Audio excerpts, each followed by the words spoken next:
Internet ಇದು ಇವತ್ತು ನಮ್ಗೆಲ್ಲ ನಾರ್ಮಲ್ ಅನಿಸ್ತಿದೆ. ಆದ್ರೆ ಒಂದು ಕಾಲದಲ್ಲಿ ನಮ್ಮ ಇಂಡಿಯಾದಲ್ಲಿ ಇಂಟರ್ನೆಟ್ ಅನ್ನೋದೇ ಇರ್ಲಿಲ್ಲ. 1995ರಲ್ಲಿ ಫಸ್ಟ್ ಟೈಮ್ ಇಂಡಿಯಾದಲ್ಲಿ ಇಂಟರ್ನೆಟ್ ಶುರು ಆಯ್ತು.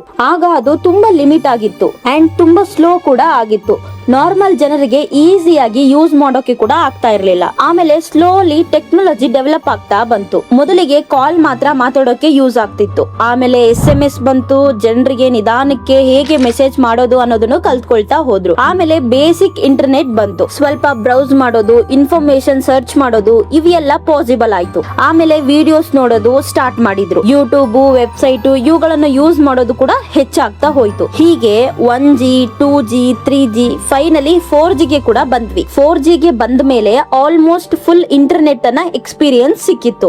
ಆಪ್ಸ್ ಯೂಸ್ ಮಾಡೋದು, ಯೂಟ್ಯೂಬ್ ನೋಡೋದು, ಫೇಸ್ಬುಕ್ ಏನ್ ಬೇಕಾದ್ರೂ ಬ್ರೌಸಿಂಗ್ ಮಾಡಿ ಸರ್ಚ್ ಮಾಡಿ ತಿಳ್ಕೊಬಹುದು. ಫಾಸ್ಟ್ ಯೂಸಿಂಗ್ ಆಯ್ತು. ಕಾಲ್, ಮೆಸೇಜ್ ಎಲ್ಲವೂ ಈಸಿ ಆಯ್ತು. ಎಲ್ಲ ಇನ್ಫಾರ್ಮೇಶನ್ ಕೂಡ ಕೂತಲ್ಲೇ ಎಲ್ಲಾದ್ರೂ ಕೂಡ ಫ್ರೀ ಆಗಿ ನೋಡ್ಬೋದಿತ್ತು. ಫಸ್ಟ್ 1G 2G ಅಂತ ಸ್ಟಾರ್ಟ್ ಆದಾಗ ಕಾಲ್ ಮಾತಾಡ್ಬೇಕು ಅಂತಂದ್ರು ಕೂಡ ಅದಕ್ಕೆ ಇಷ್ಟು ದುಡ್ಡನ್ನ ಪೇ ಮಾಡ್ಬೇಕು. 1 ನಿಮಿಷ ಮಾತಾಡ್ಬೇಕಂದ್ರೆ ಇಷ್ಟು, 2 ನಿಮಿಷ ಮಾತಾಡ್ಬೇಕಂದ್ರೆ ಇಷ್ಟು, ಒಂದು 50 ರೂಪಾಯಿ ಕರೆನ್ಸಿ ಹಾಕಿದೀವಿ ಅಂದ್ರೆ ಇಷ್ಟು ಹೊತ್ತು ಮಾತಾಡ್ಬೋದು ಅಂತ ಅದ್ರಲ್ಲಿ ಇರ್ತಾ ಇತ್ತು. ಅಷ್ಟು ಹೊತ್ತು ಮಾತ್ರ ಮಾತಾಡ್ಬೇಕು. ಅದಾದ್ಮೇಲೆ ಅದು ಕಟ್ ಆಗ್ಬಿಡ್ತಿತ್ತು. ಮೀನ್ಸ್ ಆಮೇಲೆ ಯೂಸ್ ಮಾಡಕ್ ಆಗ್ತಿರ್ಲಿಲ್ಲ. ಆಮೇಲೆ 2016 ನಲ್ಲಿ ಜಿಯೋ ಯಾವಾಗ ಶುರು ಆಯ್ತು ಆವಾಗಿಂದ ಅನ್ಲಿಮಿಟೆಡ್ ಕಾಲ್ ಅಂತ ಸ್ಟಾರ್ಟ್ ಮಾಡಿದ್ರು. ಫಸ್ಟ್ ಜಿಯೋ ಬಂದ್ಮೇಲೆ ಆಮೇಲೆ ಏರ್ಟೆಲ್, ವಡಾಫೋನ್ ಈ ತರ ಎಲ್ಲವೂ ಕೂಡ ಅನ್ಲಿಮಿಟೆಡ್ ಕಾಲ್ ನ ಸ್ಟಾರ್ಟ್ ಮಾಡಿದ್ರು. ಸೊ ಮಾತಾಡೋದು ಜಾಸ್ತಿ ಆಯ್ತು.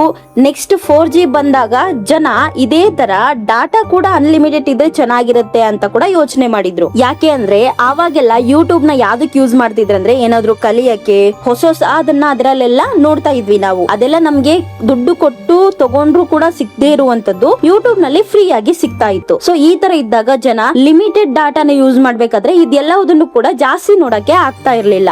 ಸೊ ಹೊಸದನ್ನ ನೋಡ್ತಾ ಇದ್ರು, ಕಲಿತಾ ಇದ್ರು. ಜಾಸ್ತಿ ನೋಡಿದ್ರೆ ನೆಟ್ ಖಾಲಿ ಆಗುತ್ತೆ. ಮತ್ತೆ ಬೇಕು ಅಂದ್ರೆ ಮತ್ತೆ 15 ರೂಪಾಯಿ 20 ರೂಪಾಯಿ ಈ ತರ ಕೊಟ್ಟು ರೀಚಾರ್ಜ್ ಮಾಡಿಸ್ಕೊಬೇಕು. ಅದು ಕೂಡ 1GB 2GB ಅಂತ ಬರುತ್ತೆ. ಅದು ಮುಗಿಯೋದ್ರೊಳಗೆ ನೋಡ್ಕೋಬೇಕು. ಇಲ್ಲ ಅದು ಮುಗ್ದೋಯ್ತು ಅಂದ್ರೆ ಮತ್ತೆ ರೀಚಾರ್ಜ್ ಮಾಡಿಸ್ಬೇಕು. ಹೀಗೆ ಆಗ್ತಾ ಇತ್ತು. ಸೊ ಏನಾದ್ರೂ ನೋಡ್ಬೇಕು ಅಂತಂದ್ರು ಕೂಡ 1-2-3 ಸರಿ ಯೋಚನೆ ಮಾಡ್ಬೇಕು. ಇದು ನನಗೆ ಇಂಪಾರ್ಟೆಂಟ್ ಇದೆನಾ, ನೋಡದ ಬೇಡವಾ, ಸುಮ್ನೆ ನೆಟ್ ಖಾಲಿ ಆಗುತ್ತೆ ಅಂತ ಥಿಂಕ್ ಮಾಡ್ತಾ ಇದ್ರು. ಜಾಸ್ತಿ ನೆಟ್ ಕೂಡ ಆನ್ ನಲ್ಲಿ ಇಟ್ಕೊಳ್ತಾ ಇರ್ಲಿಲ್ಲ. ಯಾವಾಗ್ಲೂ ಡಾಟಾ ಕೂಡ ಆಫ್ ಮಾಡ್ತಾ ಇದ್ರು. ಸೊ ಎಲ್ಲದನ್ನು ಕೂಡ ಕಂಟ್ರೋಲ್ ನಲ್ಲಿ ಯೂಸ್ ಮಾಡ್ತಾ ಇದ್ರು.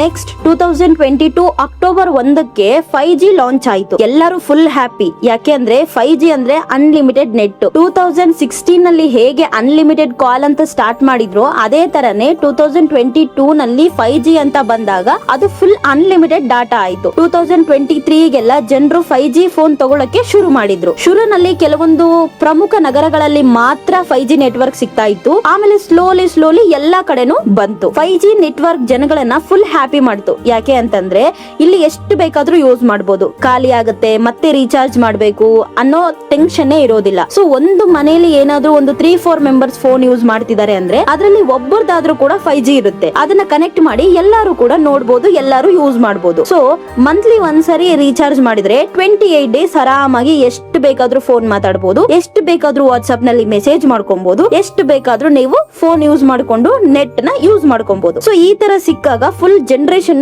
ಫಾಸ್ಟ್ ಆಗಿ ಹೊಡಕ್ಕೆ ಸ್ಟಾರ್ಟ್ ಆಯ್ತು. ಹಾಯ್, ನಾನು Gayathri. Welcome to my YouTube channel. ಇಷ್ಟೊತ್ತು ಕೂಡ ಕಥೆಯ ಹಿಂದೆ ಇರುವಂತ ಬ್ಯಾಕ್ ಗ್ರೌಂಡ್ ಸ್ಟೋರಿ ಇರುತ್ತೆ ಗೊತ್ತಾ, ಅದನ್ನ ಹೇಳಿದ್ದು. ಈಗ ಮುಂದೆ ನಿಜವಾಗ್ಲೂ ಟ್ವಿಸ್ಟ್ ಮುಂದೆ ಇದೆ. ನೆಕ್ಸ್ಟ್ ಯೂಟ್ಯೂಬ್, ಫೇಸ್ಬುಕ್ ಇದೆಲ್ಲದನ್ನು ಕೂಡ ಜಾಸ್ತಿ ಯೂಸ್ ಮಾಡಕ್ಕೆ ಶುರು ಮಾಡಿದ್ರು ಎಲ್ಲರೂ ಕೂಡ. ಅದ್ರ ಜೊತೆ ಟಿಕ್ ಟಾಕ್ ಅನ್ನೋದು ಕೂಡ ಹೊಸದಾಗಿ ಶುರು ಆಯ್ತು. ಜನ ಮೊದ್ಲು ಫೋನ್ ಮಾಡಕ್ಕೆ, ಮೆಸೇಜ್ ಮಾಡಕ್ಕೆ, ಇನ್ಫಾರ್ಮೇಶನ್ ಹುಡುಕಕ್ಕೆ ಮಾತ್ರ ಫೋನ್ ಯೂಸ್ ಮಾಡ್ತಾ ಇದ್ರು. ನಿಧಾನಕ್ಕೆ ಸ್ಕ್ರೋಲಿಂಗ್ ಅನ್ನ ಸ್ಟಾರ್ಟ್ ಮಾಡಿದ್ರು. ಅಂದ್ರೆ ರೀಲ್ಸ್ ನೋಡೋದು, ಅದ್ರಲ್ಲಿ ಎಲ್ಲ ನೋಡಿ ಎಂಜಾಯ್ ಮಾಡೋದು ಎಲ್ಲವನ್ನು ಮಾಡಕ್ಕೆ ಸ್ಟಾರ್ಟ್ ಮಾಡಿದ್ರು. ನೆಕ್ಸ್ಟ್ 2020 ನಲ್ಲಿ ಟಿಕ್ ಟಾಕ್ ನಮ್ಮ ಇಂಡಿಯಾದಲ್ಲಿ ಬ್ಯಾನ್ ಮಾಡಿದ್ರು. ಅದಾದ್ಮೇಲೆ ಜನಗಳು ಎಲ್ಲೂ ಕೂಡ ಸ್ವಲ್ಪ ಕೂಡ ಥಿಂಕ್ ಮಾಡದೆ ಇಮಿಡಿಯೇಟ್ಲಿ ಇನ್ಸ್ಟಾಗ್ರಾಮ್ ಗೆ ಶಿಫ್ಟ್ ಆದ್ರು. ಇನ್ನು ಅವಾಗಿಂದ ಸ್ಕ್ರೋಲಿಂಗ್ ಅನ್ನೋದು ಸ್ವಲ್ಪ ಜಾಸ್ತಿನೇ ಆಗ್ತಾ ಹೋಯ್ತು. 5 ಮಿನಿಟ್ಸ್ ಅಂತ ರೀಲ್ಸ್ ನೋಡಕ್ ಕೂತ್ರೆ ಅದು ಎಷ್ಟೊತ್ತಾಗುತ್ತೆ ಗೊತ್ತೇ ಇಲ್ಲ. ಇದಾದ್ಮೇಲೆ ಯೂಟ್ಯೂಬ್ ನಲ್ಲಿ ಶಾರ್ಟ್ಸ್ ಅಂತ ಕೂಡ ಶುರು ಆಯ್ತು. ಇದು ಕೂಡ ಸೇಮ್ ಆಲ್ಮೋಸ್ಟ್ ರೀಲ್ಸ್ ತರಾನೇ. ಅದು ಕೂಡ ಜಾಸ್ತಿ ಆಗಿ ಇವಾಗ ನಾವು ಯೂಟ್ಯೂಬ್ ಮತ್ತೆ ಇನ್ಸ್ಟಾಗ್ರಾಮ್ ನಲ್ಲೇನೆ ಅತಿಯಾಗಿ ಟೈಮ್ ಅನ್ನ ಕಳಿತಾ ಇದೀವಿ. ಸ್ವಲ್ಪ ಬೇಜಾರಾದ್ರೂ ಕೂಡ ಇನ್ಸ್ಟಾಗ್ರಾಮ್ ಅಥವಾ ಯೂಟ್ಯೂಬ್ ನೋಡೋದು. ಯಾಕೆ ಅಂದ್ರೆ ನೆಟ್ ಫ್ರೀ ಇದೆ, ಅದು ಖಾಲಿ ಆಗಲ್ಲ.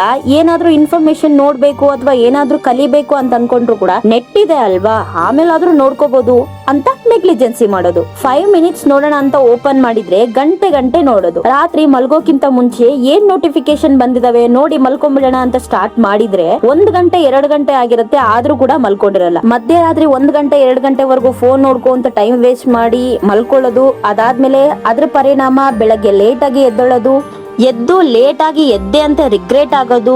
ಅಂಡ್ ಅದಾದ್ಮೇಲೆ ಮತ್ತೆ ಫೋನ್ ನೋಡೋದು. ಆಮೇಲೆ ರಿಯಲೈಸ್ ಆಗೋದು ಇವತ್ತಿಂದ ಬೇಗ ಮಲ್ಕೊಳ್ಳೋಣ ಅಂತ ಅನ್ಕೊಳ್ಳೋದು, ಎಗೇನ್ ಸೇಮ್ ಮಾಡೋದು. ರೀಲ್ಸ್ ನ ಸ್ಕ್ರೋಲ್ ಮಾಡ್ಕೊಂತ ಇರೋದು, ಲೇಟ್ ಆಗಿ ಮಲ್ಕೊಳ್ಳೋದು, ಮತ್ತೆ ಲೇಟ್ ಆಗಿ ಹೇಳೋದು, ಮತ್ತೆ ಸೇಮ್ ಡೈಲಿ ರೊಟೀನ್ ಇದೇ ಆಗ್ಬಿಡುತ್ತೆ. ಮೊದ್ಲು ಒಂದ್ಸರಿ ಯೋಚನೆ ಮಾಡಿ, ನೀವೇ ಇಂಟರ್ನೆಟ್ ನ ಯೂಸ್ ಮಾಡ್ತಿದ್ದೀರಾ ಅಥವಾ ನಿಮ್ಮನ್ನ ಇಂಟರ್ನೆಟ್ ಯೂಸ್ ಮಾಡ್ಕೊಂತಿದೇನಾ? ಇವತ್ತು ನಮ್ ಲೈಫ್ ಏನಾಗ್ತಿದೆ, ನಾವು ಬಿಸಿ ಇದೀವಿ ಅಂತ ಅನಿಸ್ತಿದೆ, ಬಟ್ ನಾವೇನು ಕೆಲಸ ಮಾಡ್ತಿಲ್ಲ.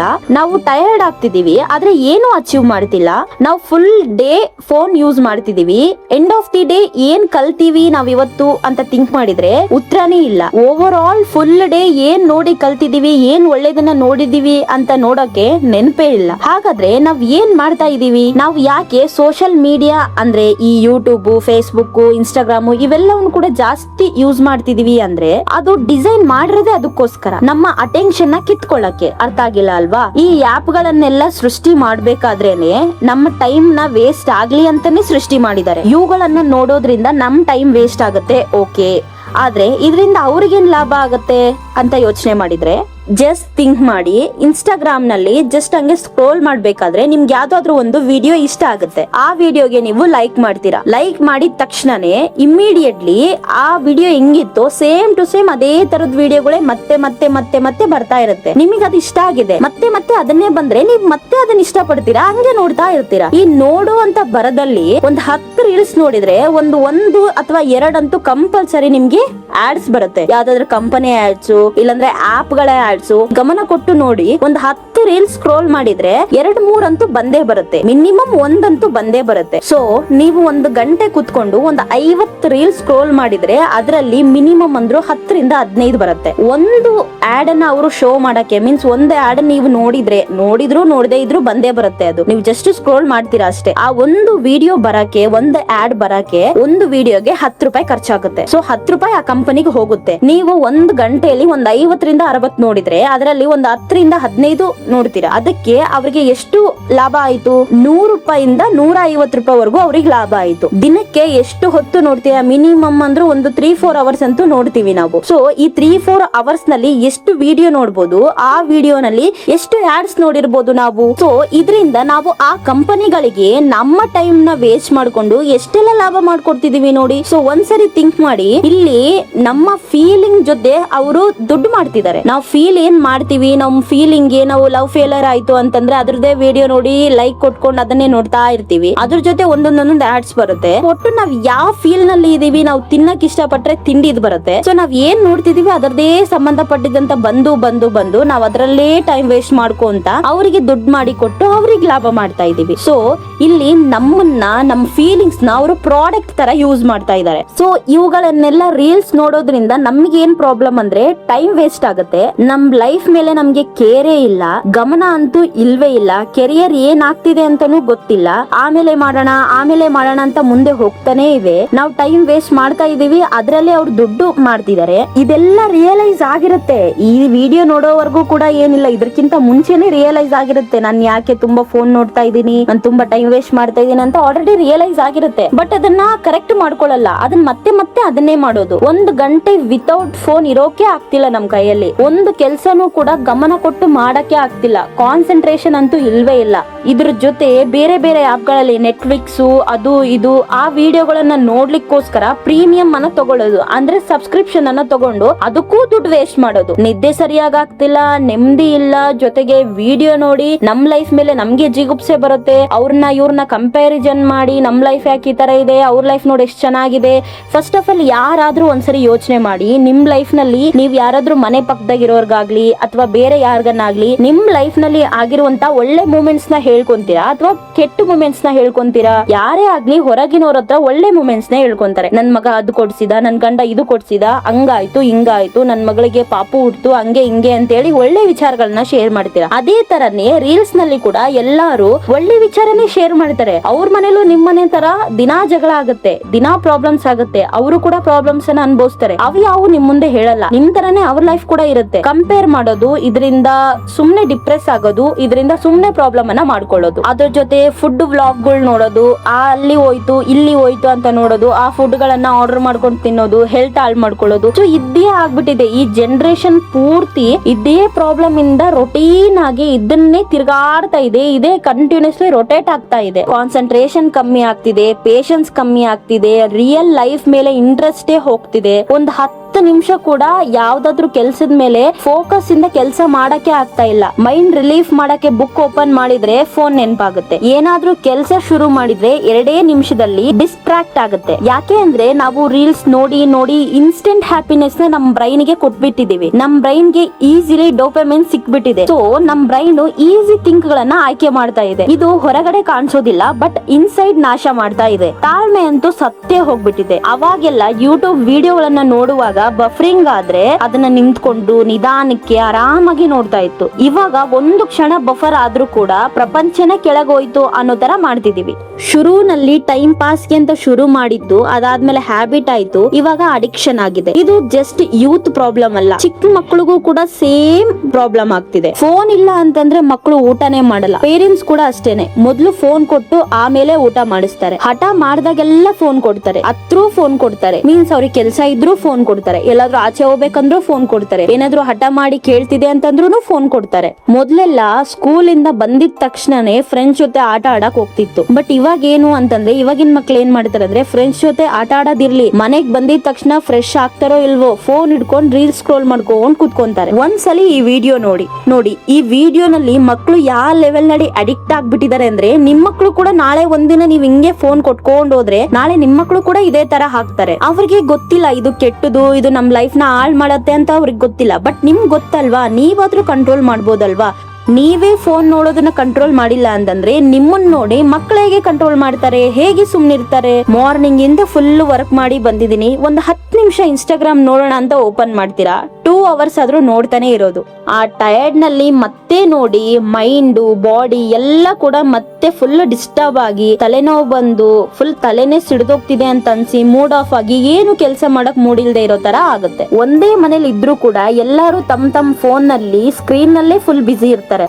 ಒಂದ್ಸಲ ನಿಮ್ ಫೋನ್ ನಲ್ಲಿ ನೀವು ಎಷ್ಟು ಹೊತ್ತು ಫೋನ್ ಯೂಸ್ ಮಾಡಿದೀರಾ ಅಂಡ್ ಯಾವ ಆಪ್ ಗಳನ್ನ ಯೂಸ್ ಮಾಡಿದೀರಾ ಅಂತ ನಿಮ್ ಫೋನ್ ನಲ್ಲಿ ಇರುವಂತಹ ಡಿಜಿಟಲ್ ವೆಲ್ ಬೀಯಿಂಗ್ ಅನ್ನ ನೋಡಿ. ಸೊ ಇದ್ರಲ್ಲಿ ನೀವು ದಿನಾಲು ಓವರ್ ಆಲ್ ಒಂದಿನ ಎಷ್ಟು ಫೋನ್ ನೋಡಿದೀರಾ ಅಂದ್ರೆ ಇಲ್ಲಿ ಹಿಂದಿನ ದಿನಗಳು ಎಷ್ಟು ಫೋನ್ ನೋಡಿದೀರಾ, ಯಾವ ಆಪ್ ಗಳನ್ನ ಎಷ್ಟೆಷ್ಟು ಹೊತ್ತು ನೋಡಿದೀರಾ ಅಂತ ಗೊತ್ತಾಗುತ್ತೆ. ಸೊ ಅದ್ರಲ್ಲಿ ಎಷ್ಟು ಯೂಸ್ಫುಲ್ ನೋಡಿದೀರಾ, ಎಷ್ಟು ಯೂಸ್ಲೆಸ್ ನೋಡಿದೀರಾ ಅಂತಾನೂ ಗೊತ್ತಾಗುತ್ತೆ. ಸೊ ಇದೆಲ್ಲವುದು ಗೊತ್ತಾದ್ಮೇಲೂ ಕೂಡ ಇದಕ್ಕೆ ಸೊಲ್ಯೂಷನ್ ಏನು, ಪರಿಹಾರ ಏನು ಅಂದ್ರೆ ಸಿಂಪಲ್. ಇನ್ಸ್ಟಾಗ್ರಾಮು, ಫೇಸ್ಬುಕ್ ಇವೆಲ್ಲ ಯೂಸ್ಲೆಸ್. ಇದರಲ್ಲಿ ನಮ್ಗೆ ಏನು ಸಿಗಲ್ಲ. ಇದು ಜಸ್ಟ್ ರೀಲ್ಸ್ ನೋಡ್ಬೋದು, ಯಾರಾದ್ರೂ ರೀಲ್ಸ್ ಹಾಕಿದ್ರೆ ನೋಡ್ಬೋದು, ನಾವು ರೀಲ್ಸ್ ಅನ್ನ ಶೇರ್ ಮಾಡ್ಬೋದು, ಅದು ಬಿಟ್ರೆ ಬೇರೆ ಏನು ಮಾಡಕ್ ಆಗಲ್ಲ. ಸೊ ನೀವೇನ್ ಮಾಡ್ಬೇಕು, ಈ ಎಲ್ಲ ಆಪ್ ಗಳಿಗೂ ಕೂಡ ನಮ್ಮ ಒಂದು ಫೋನ್ ನಲ್ಲಿನೇ ಟೈಮರ್ ಬರುತ್ತೆ. ಸೊ ಆಪ್ ಗಳಿಗೆ ಟೈಮ್ ಅನ್ನ ಸೆಟ್ ಮಾಡ್ಬೋದು. ಆ ಟೈಮ್ ನ ಮೀರಿ ಮತ್ತೆ ಫೋನ್ ಅನ್ನ ಯೂಸ್ ಮಾಡಂಗಿಲ್ಲ. ಯೂಸ್ ಮಾಡ್ಬೇಕಂದ್ರೆ ಮತ್ತೆ ಸೆಟ್ಟಿಂಗ್ ನಲ್ಲಿ ಹೋಗಿ ಚೇಂಜ್ ಮಾಡ್ಬೇಕು. ಅಂಡ್ ಅದರಲ್ಲಿ ಫೋಕಸ್ ಅಂತ ಕೂಡ ಆಪ್ಷನ್ ಇರುತ್ತೆ, ಅದನ್ನ ಆನ್ ಮಾಡಿ ಇಟ್ಕೊಂಡ್ರೆ ಜಸ್ಟ್ 5 ಮಿನಿಟ್ಸ್ ಮಾತ್ರ ಯೂಸ್ ಮಾಡಬಹುದು. ಅದಾದ್ಮೇಲೆ ಮತ್ತೆ ಆಫ್ ಆಗುತ್ತೆ. ಮತ್ತೆ ಬೇಕು ಅಂದ್ರೆ ಮತ್ತೆ 5 ಮಿನಿಟ್ಸ್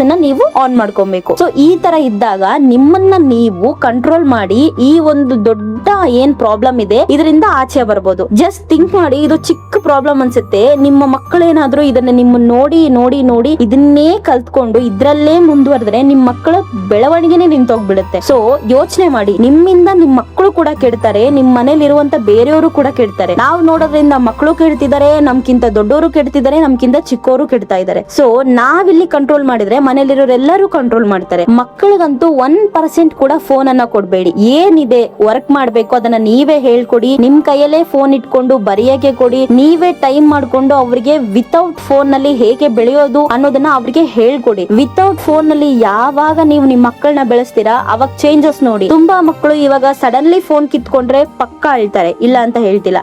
ಅದಕ್ಕಾಗಿ ಸಡನ್ಲಿ ಫೋನ್ ಕಿತ್ಕೋಬೇಡಿ, ನಿಧಾನಕ್ಕೆ ಅಂದ್ರೆ ಟೈಮರ್ ನ ಸೆಟ್ ಮಾಡಿ ಕೊಡಿ. ದಿನಕ್ಕೆ ನೀ ಇಷ್ಟು ಮಾತ್ರ ನೋಡ್ಬೇಕು ಅಂದ್ರೆ ಇವತ್ತು ಒಂದ್ 10 ನಿಮಿಷ ಮಾತ್ರ ಫೋನ್ ಕೊಡ್ತೀನಿ ನಾನು, ಅದಾದ್ಮೇಲೆ ಫೋನ್ ಕೊಡಲ್ಲ. ನೀನ್ ಇಷ್ಟು ಹೋಮ್ ವರ್ಕ್ ಮಾಡು, 10 ನಿಮಿಷ ಫೋನ್ ಕೊಡ್ತೀನಿ ನೋಡು ಅಷ್ಟೇ. ಅದಾದ್ಮೇಲೆ ಟೈಮ್ ಮುಗ್ದೋಯ್ತು ಅಂದ್ರೆ ಮತ್ತೆ ಕೊಡಂಗಿಲ್ಲ, ಮತ್ತೆ ಟೈಮ್ ನ ಆನ್ ಮಾಡಂಗೇ ಇಲ್ಲ. ಸೊ ಇದೇ ತರ ದಿನ ಇವಾಗ ಎಷ್ಟು ನೋಡ್ತಿದ್ರೆ ಅದರಲ್ಲಿ ಕಮ್ಮಿ ಮಾಡ್ತಾ ಫುಲ್ ಕಮ್ಮಿ ಮಾಡಿ. ಫುಲ್ ಸಡನ್ಲಿ ಕಿತ್ಕೊಂಡ್ರು ಪ್ರಾಬ್ಲಮ್. ಇವಾಗ ಏನ್ ವಿಡಿಯೋ ನೋಡಿದ್ರೆ ಅದು ಸಡನ್ಲಿ ಕಿತ್ಕೊಂಡಿದ್ರೆ ಪರಿಣಾಮ ಇದು. ಸೊ ನಿಧಾನಕ್ಕೆ ಸ್ಲೋ ಆಗಿ ಗಾದೆ ಮಾತೆ ಇದೆ ಅಲ್ವಾ, ಗಿಡವಾಗಿ ಬಗ್ಗದ್ದು ಮರವಾಗಿ ಎಲ್ ಬಗ್ಗುತ್ತೆ ಅಂತ. ಇವಾಗೆ ಚಿಕ್ಕವರಿದ್ದಾಗೆ ನೀವು ತಿಳಿಸಿ ಬುದ್ಧಿ ಹೇಳಿದ್ರೆ ಇವಾಗೆ ಅವರು ಕಲಿತಾರೆ. ನಾಳೆ ದೊಡ್ಡೋರಾದ್ಮೇಲೆ ಒಂದು 5ನೇ ಕ್ಲಾಸು 10ನೇ ಕ್ಲಾಸು ಈ ತರ ಆದ್ಮೇಲೆ ನೀವ್ ಅವಾಗ ಒಂದೇ ಸರಿ ಯೂಸ್ ಮಾಡಬಾರ್ದು ನೀನು ಅಂತಂದ್ರೆ ಇಷ್ಟು ವರ್ಷದಿಂದ ಯೂಸ್ ಮಾಡಿರ್ತಾರೆ. ಒಂದೇ ಸರಿ ಸಡನ್ ಆಗಿ ಕಿತ್ಕೊಂಡ್ರೆ ಅದ್ರ ಪರಿಣಾಮ ತುಂಬಾ ಕೆಟ್ಟದಾಗಿ ಇರುತ್ತೆ. ಸೊ ಒಂದು ಸಿಂಪಲ್ ಚೇಂಜ್ ಇಂದ ಒಂದು ದೊಡ್ಡ ಪ್ರಾಬ್ಲಮ್ಗೆ ನೀವು ಪರಿಹಾರ ಹುಡುಕ್ಬಹುದು. ಸೊ ಕಂಟಿನ್ಯೂಸ್ಲಿ ಯೂಸ್ಲೆಸ್ ಆಗಿರೋದನ್ನ ಸ್ಕ್ರೋಲ್ ಮಾಡಿ ನೀವೇ ಪ್ರಾಡಕ್ಟ್ ಆಗಿ ದುಡಿದು ಕೊಡ್ತೀರಾ ಅಥವಾ ಕಂಟ್ರೋಲ್ ಮಾಡಿ ಕೆರಿಯರ್ ಮೇಲೆ ಫೋಕಸ್ ಮಾಡ್ತೀರಾ? ಆಯ್ಕೆ ನಿಮ್ದು. ಯಾಕೆ ಅಂದ್ರೆ ಲೈಫ್ ಕೂಡ ನಿಮ್ದೇನೆ.